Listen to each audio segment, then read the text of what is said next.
performance where we thought, oh, actually, you know what, he's not a bad performance, that, putting in the work, we're seeing patterns of play, pressing, aggressive, and then all that goes to fucking shit as soon as we play Bournemouth. Connor, I'll go to you first because you're back on. Yeah. It's been a hot minute, so first and foremost, welcome back. Second of all, talk to me about the game because you was in Old Trafford, weren't you? Just your feelings, thoughts, whatever you want. Yeah, so thank you for welcoming me back as well. It's nice to be back after all this time. Yes, sir. Yes, sir. The Bournemouth game was just so difficult, to watch.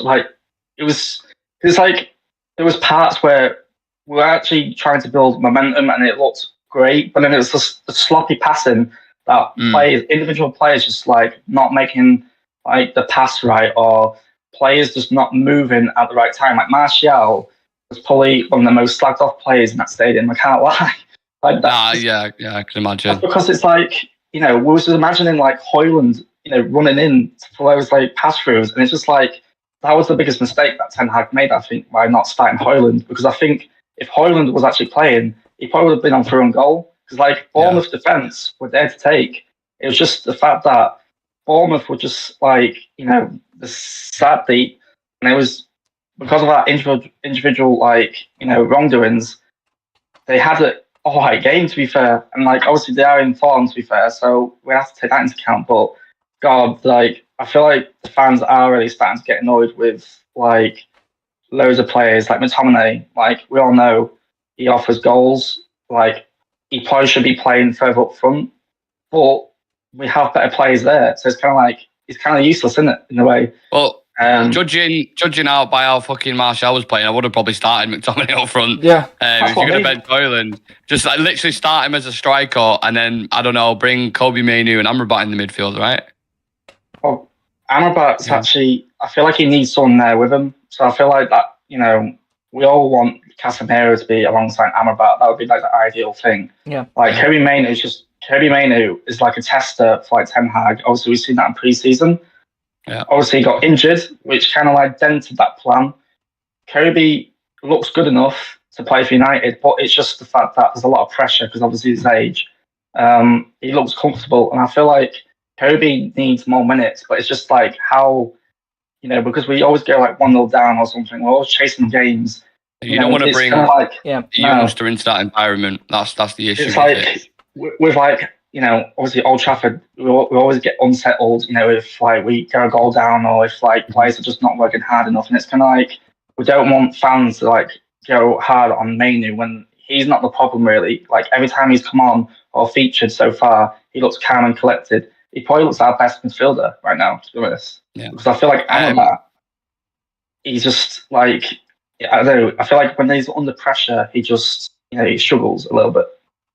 Yeah, for sure. We're going to talk about individuals soon because there's so much stuff to talk about. I don't know what kind of angle to go in at this, but Shreyas, I was on the on 5 Live yesterday, and the things I've taken away from that, and you can tell me if you agree with it or not. Selective motivation.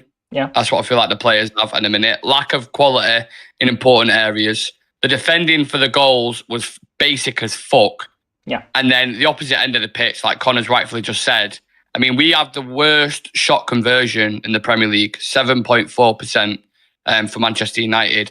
Out of all of them, or just in general this season, Shreyas, what's the most disappointing thing for you at the moment? Think on top would be selective motivation, because we've seen this team perform it can actually get some decent results against some decent oppositions in certain games, and then against teams that are nowhere near to the level of United, they just break apart, completely break apart. And the decision making in the final third is actually very, very shocking. And in the Bournemouth game as well, Dalot was got a very good ball, was making the overlap, ran behind with it. Højlund was in the perfect position, went in with the shot for some reason.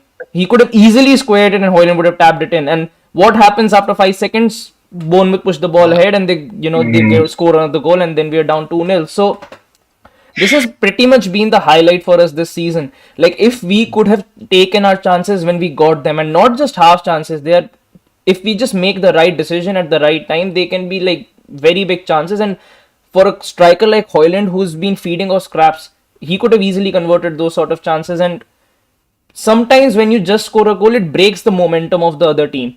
It slows down. The whole game changes. Exactly, it slows the pace it? of the game down. Like, if we got that goal, it would be 1-1. I don't expect Bournemouth to be a sort of a team that would just push numbers ahead. They would likely to be, more compact. They would sit in behind. They would wait for United to actually do things. So maybe even if Bournemouth would, and I'm not saying we could have won that game, but maybe, it could have been in a different direction. The game could have been played in a different way. And we've just handed games to our oppositions, and this is one of the biggest reasons why we've dropped a lot of points, especially in the Champions League as well. Against Copenhagen, we scored decent amount of goals. Against Bayern, we scored decent amount of goals. Against Galatasaray as well, we scored decent amount of goals. But when it just comes to, for us to maintain our shape, for us to defend, we cannot defend anything.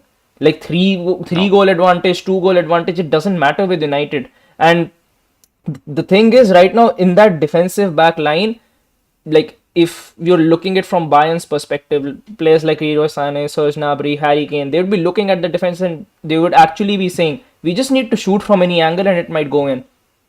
Yeah, well, Leroy Sané found that out in the last game, didn't he? Just shot from the edge of the box, and Onana went, there you go, mate. You can have that one.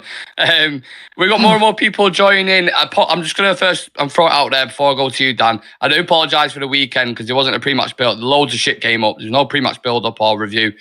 All pros and cons for that matter. So, yeah, just apologies. And especially after such a terrific performance from United, it should have been. Yeah, especially with that, all fucking highlighted goals from United on Saturday. But, yeah, welcome everyone, and make sure you get your opinions in. I can see you behind the camera or watching on your phone or your desktop, whatever it is. Get your comments in, and I'll dive into hide your cameras. Very short. Yeah. Dan, Shreya's was talking there about how open we are at the back. We've conceded 38 goals this season in 23 games in all competitions. That's an average almost 2 goals a game. Why, in your opinion, why do you think it's collapsed as much as it has? Because last season, that was what we was built on, wasn't it? I think the whole situation here is caused because of the midfield, what we are doing in the midfield. So we can see, like when we play McTominay alongside with any maybe Casemiro or Amrabat, you see, even though he scores goals, so most of the time he has been seen near the opposition box, and that leaves one of your midfielder alone in the midfield, and nobody is there to help him. So that creates a big gap in the midfield, because of which the opponent's players get so much room and to think about how to play and what to pass and where to pass, which also creates so much rumble inside our defenders because they don't have the support, and they are facing, like most of the time when we see the attacks, when we are facing the attacks, we were like 2 against 4, 3 against 4. So that have been the case in many situations. This is all because McTominay is going ahead of the pitch, and that's where I'm not a fan of like playing McTominay in midfield. Because that is causing so much disruption in that the whole formation, and I'm still unable to understand why Ten Hag is unable to see that. And people are just saying that he scores goals and he's the one scoring goals because he's the one who's creating all the disturbance in the formation as well. So you have the players in Højlund and the other wingers who can score goals, who have the ability to score goals, but the whole game setup has to be done from the midfield, and that driving the midfield is really lacking. The last season we see that we had Casemiro, Eriksen, and Bruno Fernandes. So the way they were playing, like Casemiro was in the behind line, Eriksen was little ahead of like 4-5 yards ahead the line of Casemiro, and ahead of him was playing Bruno Fernandes. That discipline was there last year, but now this year that discipline is not there, and that is causing a lot of like conceding goals and disrupting the whole play of us. But this is one of the most depressive previews we are doing actually. Yeah. In fairness to you, Dan, you've been talking about the midfield for a while. You said it right off the bat at the start of the season about these kind of 2 high pressing 8s. and then one guy, because it's literally just like he's on an iceberg on his own, and it's these fucking polar bears coming towards him. He's like, help, someone fucking, you know what I mean? And everyone else too busy playing fucking fiddle sticks in the 18-yard box as strikers, all like clumped up together. And there's just one guy in the middle of Old Trafford. The space around him's unbelievable, and he just needs help. He needs, so it is a bit of naivety from Ten Hag, and consistently playing McTominay he scores.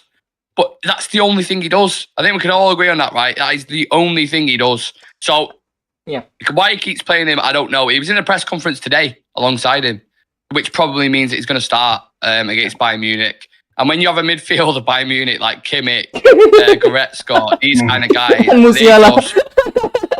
Musiala, light work for him. So it's light work for him.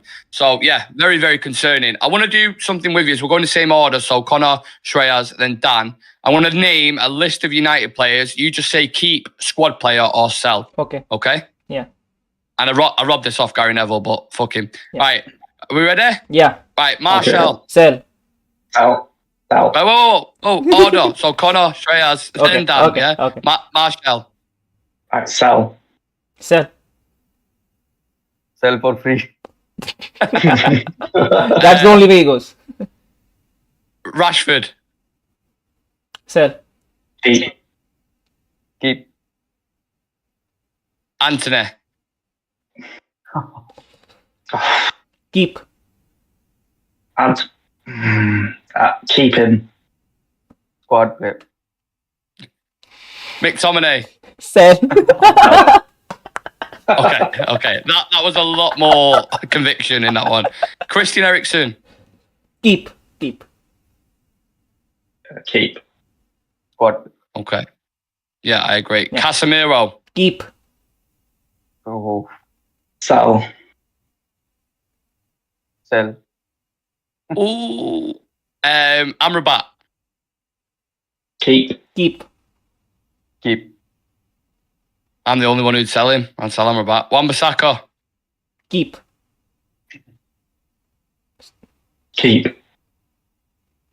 Squad player. Diego Dalot. Sell. I'd sell him just for that Yeah. fucking not squaring on the weekend. Yeah. Dan? If you give me option between Dalot and Wan-Bissaka, I'll rather have Dalot than Wan-Bissaka. Okay. Interesting. Harry Maguire. Squad player. Sell. Okay. Lisandro Martinez. Keep. I think everybody will say keep. Yes. If anyone said sell, then you would have got kicked out of the Discord. Rafael Varane. Sell. Squad player. I think still because of the relationship that is already broken with Eric Ten Hag. Yeah. Last three. Luke Shaw. Keep. Reguilon. Sell. Keep. Oh, conflicting views there. And last one, Andre Onana. Keep.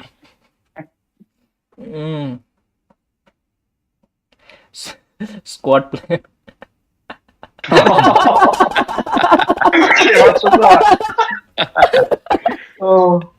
Bring the guy back. Oh, wow. Yes. Wow. To be fair, I'll keep. we should have kept him really. To be honest, looking at it now. There's a mixture of opinion. Yeah, you know what? There's a conversation to be had for sure. We could be here all day talking about that goalkeeper situation. Sam's in his chat. I was just saying for fun, but I'll keep Onana because I was the one who was telling, like, when we were going for a goalkeeper, I was the one saying Onana. I have to stick by that. It could still come good. Yeah. Yeah, he could still come good. Yeah, it is. That's why he'll be a squad player. We could do a full hour talking about it. We really, really could.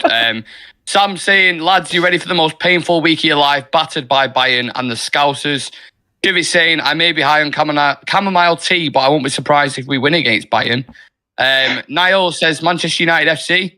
Okay. Yeah. Shah Sam says, I'd sell everyone but Højlund, Garnacho, Mainu, Hannibal, Martinez, and Diallo. Very interesting.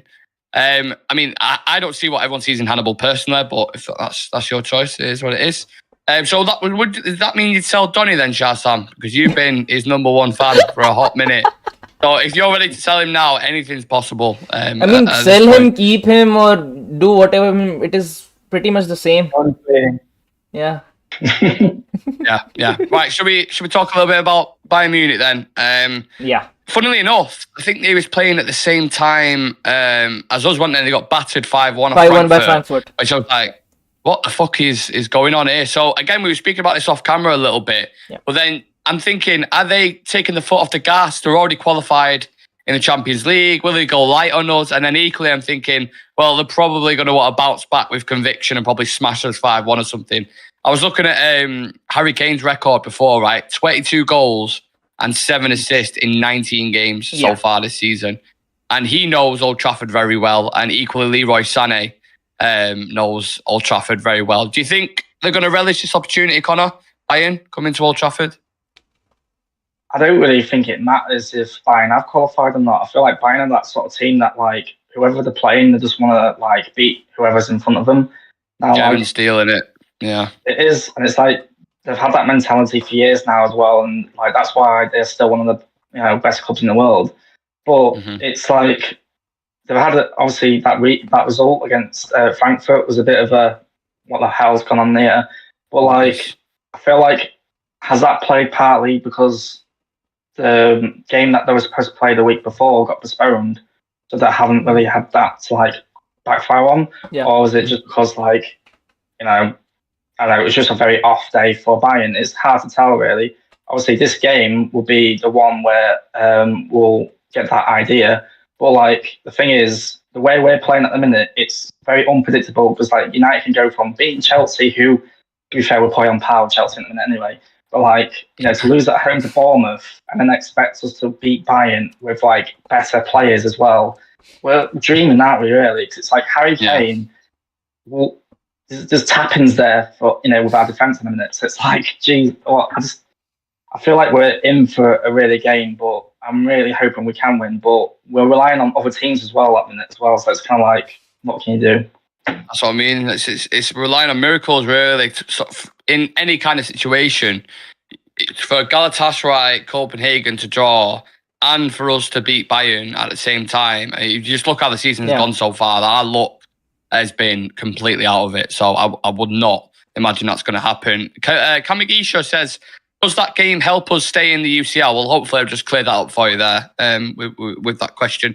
Shreyas, when on reflection in the first game, what did you make of that? Because it was a bit mad, wasn't it? Like, Bayern weren't really at it, and it was strange, wasn't it? I think there has actually been a lot of games this season where Bayern were not at it, but they still came up with the goods. Yeah. The reason being, they've got the quality to actually, win games even if they aren't at their best. And the frightening thing about the Bayern this season has been, even when they've not really been playing their best football, they've still been winning games 4-1, 4-0, 5-0. So, I think they still have, another gear to actually go up in. And the thing is, when you've got players like Harry Kane who've just, he's come and he's just hit the ground running for them. And now that, players like Leroy Sané, Musiala and Gnabry have got that focal point to work with, his numbers will go up, their numbers will go up, and it's just a very fluid and mobile front four that they've got. And when you look at the back as well, they've got Kim Min-jae, they've got Matthias de Ligt, they also got decent fullbacks in Alphonso Davies, Mazraoui. Sometimes Neymar pushes back into the defensive line as well. So it's a very balanced, it's a very decent squad. In a previous meeting, they didn't look at it. We probably, on any other given day, if, we just could have avoided the basic mistakes that we made and conceded goals, probably could have actually come up with the win. But that's the thing with Bayern. Even if you give them like, a 1 second window of opportunity, they'll pounce on it and they'll score a goal. And they're a relentless team. They're not like, again, when we played against City this season, they did win 3-0, but they just completely took their foot off the gas after the 50th or 55th minute. They weren't really trying that hard enough. Bayern are a team, they will keep, coming at you. Whether it's 5, whether it's 6 or 7, they'll still keep on attacking. So there are only two directions it can work. Either we actually put in a decent performance and match Bayern And if we show up the way we did against Newcastle and the way we did against Bournemouth, I won't be surprised if it will be a scoreline like a 8 or 7 or 9. Yeah, wouldn't surprise me either. I just think this whole campaign, Dan, if I was to compare it, our Champions League group has just been like a fucking bag of revels, and like you just really don't know what you are going to get. It could be a coffee flavour, it could be fucking caramel. You really don't know. It's the games were on reflection in it have been utter madness. Exactly, like we have seen, like in Champions League, we have been in, even though the results have not been in our favor, but we have shown glimpse of good performances there. But we have scored a lot of goals in Champions League that we are unable to replicate that same in the Premier League. But Champions League is totally a different league and different animal. You cannot judge whether when you are playing a good football in your local league or bad football in your local league, the same will reflect in the Champions League. It could be totally different, and that's what it has happened with us. So the good positive thing is, like, we are not concerned more about like scoring goals in Champions League. We are scoring in every game, but the only thing is, like, we are also conceding a lot of goals in those games, and against a team like who has their wingers, very pacey wingers, can really give us so much trouble. And that's where it comes, like, in your team selection, how you are selecting, whether you're going for wing backs who are more intelligent in defending, or rather than you are just going for the attackers like Dallo or Van Bissaka. You have to choose between them, whether you want to defend it or you want to score goals. But I feel Bayern Munich will be lighter tomorrow, because they have their league game against the third team. I mean, the third in the table, and they are now at the second in the table, and they need the 3 points to catch up with the first place. And that's where I think, because now they have already qualified, and it doesn't matter whatever the result is. So I think Bayern will be light on us, and I also feel that we might get a win on this one, because whenever United are in a very, I mean, the clumsy or the pressurized place, we have always got a result out of it, like the one we did in against PSG in the previous seasons. And that's, I think I can sense that one coming again back into tomorrow's game. But then again, if you win also, you have to hope like the other game also finishes in draw. But if you win and that finishes with a result, then you will be like you will be sad more. I was literally just about to say that. Knowing the way our season's gone and the way I look, we'll win, and then Galatasaray Copenhagen will win. It'll go like that. But it's our own fault anyway, because we've just the way we've handled some of these games. That Galatasaray one, when you're 3-1 up, like, just fucking put a midfielder alongside it and let's just control this game. Why are you being still erratic going back and forth? Like, it just made fucking no sense to me whatsoever. Like, really, really stupid on a tactical front and just individual front as well. Right. Quick fire questions, lads. Same order, okay? So Connor, Shreyas, Dan. Tuesday evening, Old Trafford, United, Bayern Munich. Will Harry Kane score or get an assist? Both. I'd say get an assist. I say nothing. Oh, I thought you were just saying I'm just saying nothing. Like, I'm not going to answer it. Will we concede more than 3? No. 3 or more, I'll say. Sorry. Exactly 3. I'm going to say 2. You can maybe keep the bar higher. More than 5. Okay. But I think the tomorrow's game will be a tighter one. So maybe something somewhere like 2-1, 2-2 or something. Okay. If you used to do a 5-a-side, and we'll do this quickly if you can, of players from any Bayern Munich era, any Man United era, give me 5 players, Connor. So I'll go with Casper in goal. Okay. Casper? I'll go with Schmeichel. Oh, Peter. I mean Peter Schmeichel. Yeah. Why am I thinking Casper. He plays for Nice, isn't it? Yeah. I don't think he plays for anyone anymore. Peter Schmeichel in net. Go on. Bloody hell. Defenders. I'll go with Vidic because he's a warrior.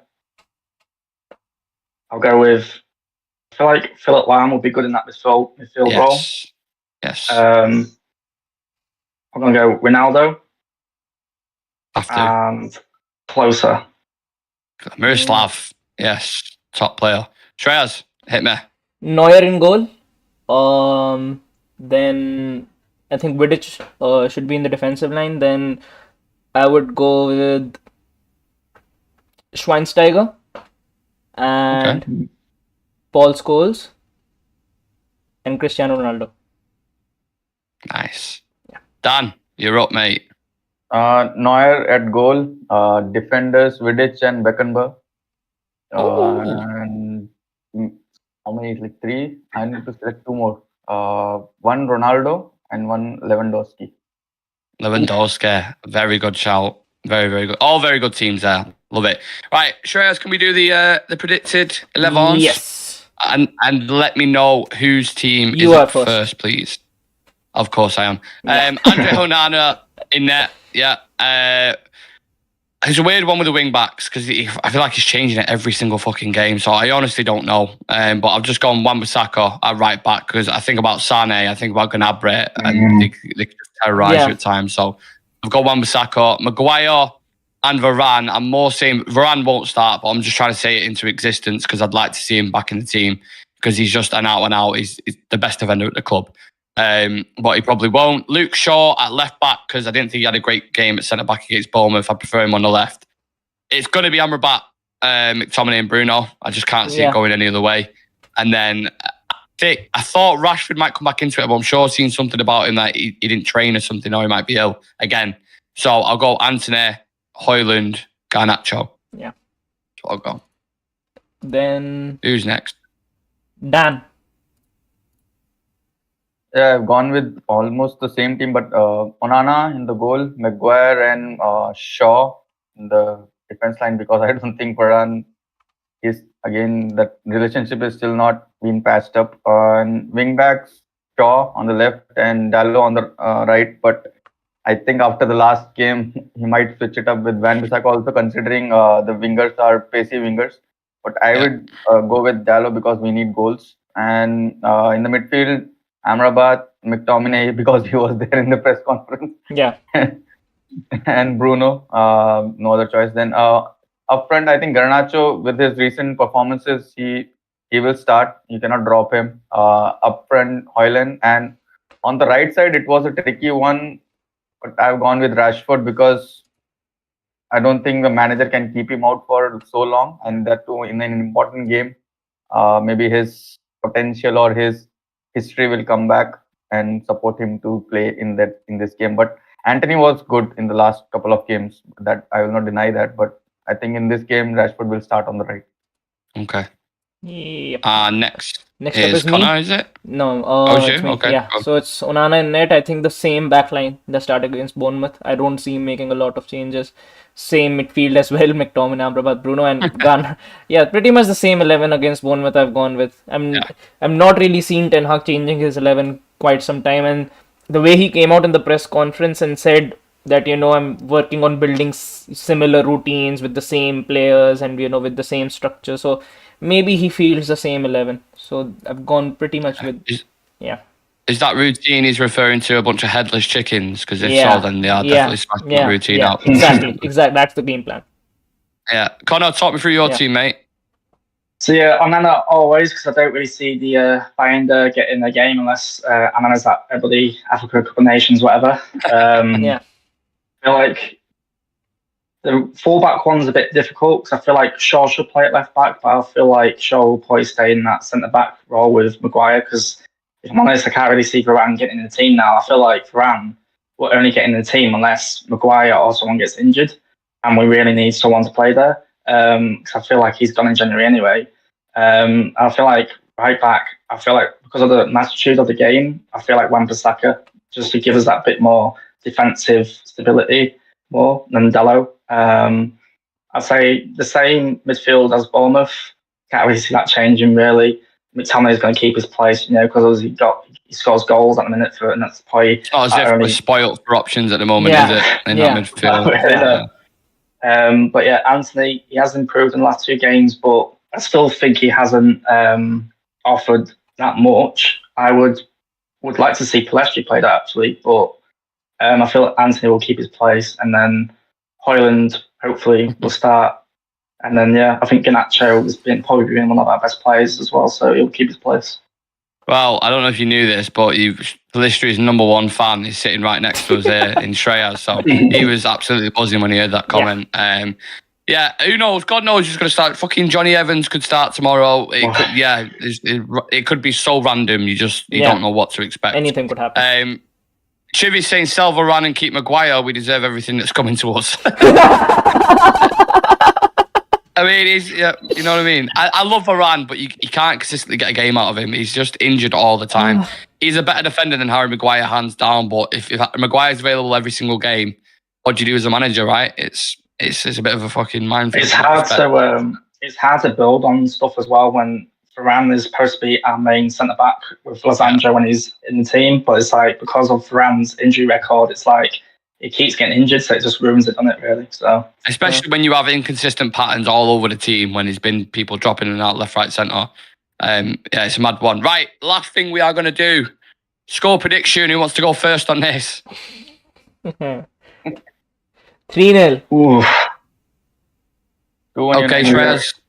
Wait, slow down, because everyone's saying at the same time. Shreyas, what are you saying? 3-0 Bayern? Of course. Shouldn't be a question after 3-0.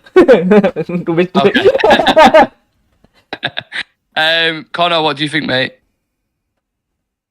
I'm going to go 2-1 Bayern. I just feeling it, if I'm honest. Okay. Positive. 2-1 United. 2-1 United. Okay, well, you've all gone a lot more positive than me, so fair play to you. What have you gone with? I'm going to go 4-1 Bayern. I'm going. Still positive result. We scored a goal against Bayern, only conceded 4. Do you know when Bayern used to play Arsenal and they used to spank them at the end? Yeah. How can just keep going? Yeah. 4-1, Kane score a double. 100% there'll be a penalty in there, and we will inevitably go out of the Champions League. And I think if we do go out, I personally would rather drop not going to the Europa at all. Oh, yes. But financially, we are going to be fucked if we don't. So we need to drop into the Europa League. So, and also, I think if Europa League winner has a chance to enter Champions League next season, right? Regardless of top 4.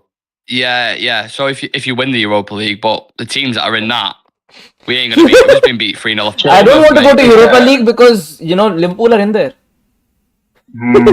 Oh yeah, that's what I mean. Don't go there. Fuck that. I know it sounds defeatist, but I'm not even joking. Like imagine, just in a situation, imagine it's quarters or semis and we go up against Liverpool in a 2-legged game. Yeah. I don't want that. You know what? Yeah. The worst noise, there's 2 worst noises in the world, right? One is the alarm for iPhone. That's one of the worst, where it just sends anxiety through your skull. And then the second one is the intro to the Europa League. That,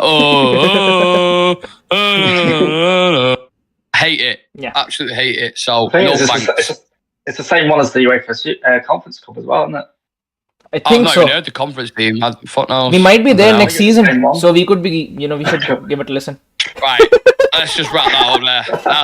And yes, to everyone who's watching, if you haven't seen our season preview, which we did before, Nick and me were quite confident we'll go to the semis of the Champions League, and now we're quite sure we won't even make it to Europa. Yeah, let's not watch that video of predictions because I bet there's some mad shit in there coming off the season that we just had. There'd be some crazy shit. It's going to be fun to review that towards the end of the season. Rashford Golden Boot. Of course, I know. Tomorrow, I'm losing track of thought. Tomorrow, pre-match build-up and post-match review will be live for discussing the game. Hopefully a win. If we somehow manage to qualify for the Champions League, I will do something crazy on a live stream because I just cannot see it happening at all. But, stranger things have happened. Right, let's leave it at that, lads. Thank you to Connor, Shreyas and Dan for coming on, and we'll see you guys in the next one. See you in a bit.